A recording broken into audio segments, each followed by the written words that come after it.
and a record of hit films spanning more than 5 decades. He is a prolific, popular, and admired director whose dozens of films have earned billions of dollars and won 13 Oscars out of 35 total nominations, including 2 for Best Picture. And he's a marvel of physical endurance and dogged work ethic. Into his 90s, he could still be found not only behind the camera, but in front of it, directing and/or starring in a film in both 2021 and 2024.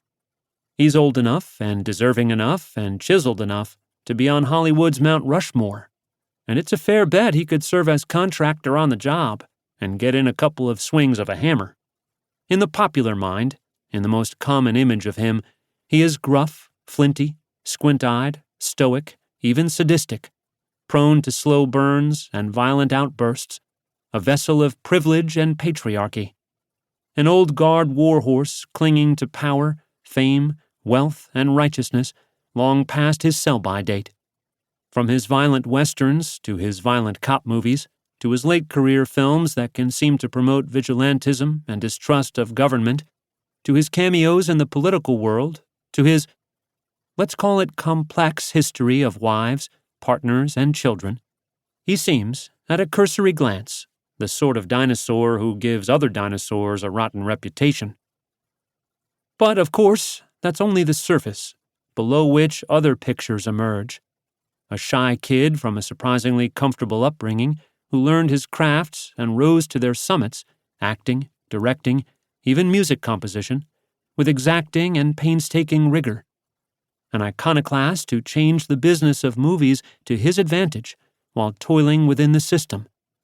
A sober sentimentalist whose art regularly evokes romance and pathos for the downtrodden, the marginalized, the abused.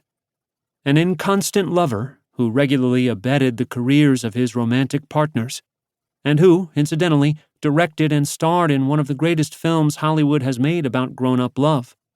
A man averse to the spotlight, who stepped into the political arena when he felt his sense of equity thwarted. A self-described loafer who has directed 15 films since turning 75, and acted in 4, and, why not, produced 4 more.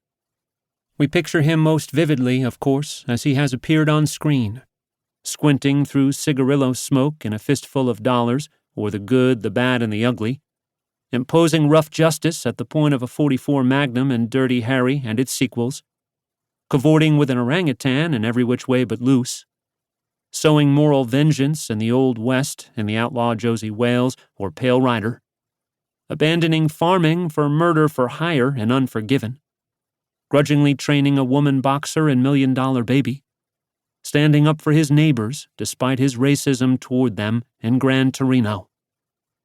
But those are roles, however well cast, however convincing, and they are, however iconic, and they are two-dimensional in comparison to the whole life.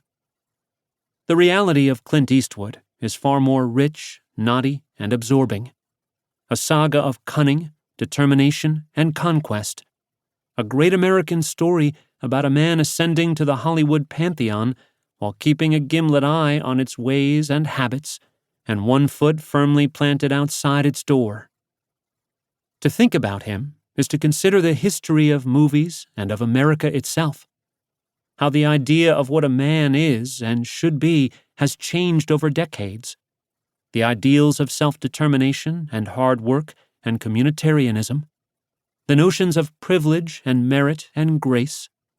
And the strange turns of fate and fortune that can transform a journeyman into a master, and also ran into an institution, a promising nobody into an icon.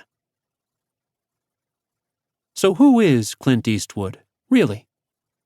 He's a lifelong loner who, at an early age, found comfort and identity in dreaming and self-reliance and self-expression, first at a piano, then in front of a movie camera, then behind it.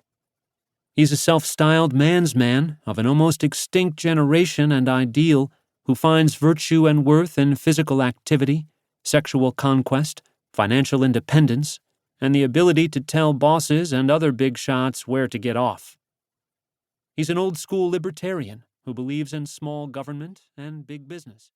To keep listening to this audiobook, I've left you a link in the description so you can do it, at no cost thanks to Audible's 30-day free trial.